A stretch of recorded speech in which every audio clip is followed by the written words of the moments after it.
বিশাল একটা অংশ কওমি মাদ্রাসা যারা, তাদের কোনো কনসিডারেশন এই বাজেটে নেই। অথচ সরকারের ট্রেজারিতে তারাও তো ট্যাক্স দিচ্ছে।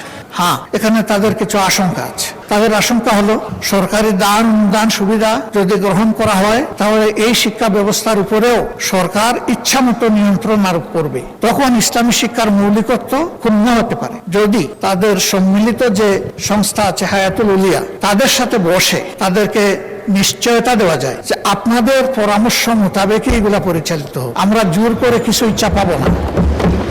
রাষ্ট্রের ট্রেজারিতে আপনাদের হক আছে, আপনাদের হক আপনাদের হাতে তুলে দেওয়া আমাদের দায়িত্ব। আমাদেরকে এই সুযোগ আপনারা সৃষ্টি করে দেন, তখন একটা রাস্তা বের হবে। আমি মনে করি তাদেরকে এই বাজেটে ইনক্লুড করা উচিত। শিক্ষা জাতির মেরুদণ্ড। আমাদের শিক্ষা ব্যবস্থা ভালো নেই।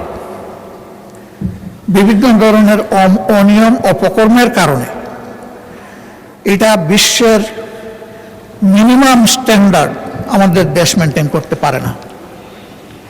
18 কোটি মানুষের দেশে এতগুলা পাবলিক বিশ্ববিদ্যালয়, এতগুলা প্রাইভেট বিশ্ববিদ্যালয়, কিন্তু বিশ্ব র্যাঙ্কিংকে গুরুত্বপূর্ণ জায়গায় আমরা এখনো জায়গা করে নিতে পারিনি, বরঞ্চ দিন দিন আমরা পিছিয়ে যাচ্ছি।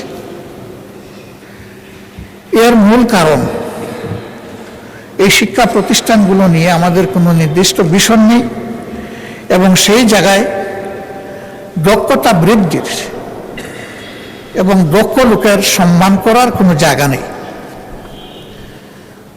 বরাবরই রাজনৈতিক আনুগত্যকে প্রাধান্য দেওয়ার কারণে নিজেদের ইচ্ছা অনিচ্ছার লালন পালন করার কারণে আমাদের শিক্ষা পিছিয়ে যাচ্ছে। কোথায় গিয়ে ঠেকবে আল্লাহ ভালো জানে। থামাতে হবে, আর পিছনের দিকে যেতে দেওয়া যাবে না। এখন একটা জায়গা থেকে শুরু করে সামনে এগিয়ে যেতে হবে। সেই শিক্ষা আমাদের দেশে বহুমাত্রিক। এখানে সাধারণ শিক্ষা আছে, কেজি থেকে শুরু করে বিশ্ববিদ্যালয় পর্যন্ত। আবার এখানে মাদ্রাসা শিক্ষা আছে। মাদ্রাসায় আবার দুটি মৌলিক ধারা আছে, একটি আলিয়া মাদ্রাসা আর একটি কওমি মাদ্রাসা। আলিয়া মাদ্রাসা সরকারি কনসিডারেশনে যেটুকুই হোক আছে, কিন্তু বিশাল একটা অংশ কওমি মাদ্রাসা যারা, তাদের কোনো কনসিডারেশন এই বাজেটে নেই। অথচ সরকারের ট্রেজারিতে তারাও তো ট্যাক্স দিচ্ছে। প্রত্যেকটি নাগরিক কিন্তু পরোক্ষ এবং প্রত্যক্ষ কর পরিশোধ করে থাকে। তো তাদের তো হক আছে, তাহলে তারা কেন উপেক্ষিত হবে? হ্যাঁ, এখানে তাদের কিছু আশঙ্কা আছে।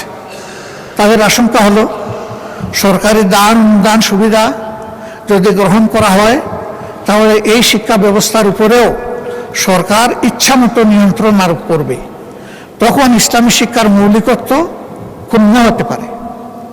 যদি তাদের সম্মিলিত যে সংস্থা আছে হায়াতুল উলিয়া, তাদের সাথে বসে তাদেরকে নিশ্চয়তা দেওয়া যায় যে আপনাদের পরামর্শ মোতাবেকই এগুলা পরিচালিত হবে, আমরা জোর করে কিছু ইচ্ছা পাবো না।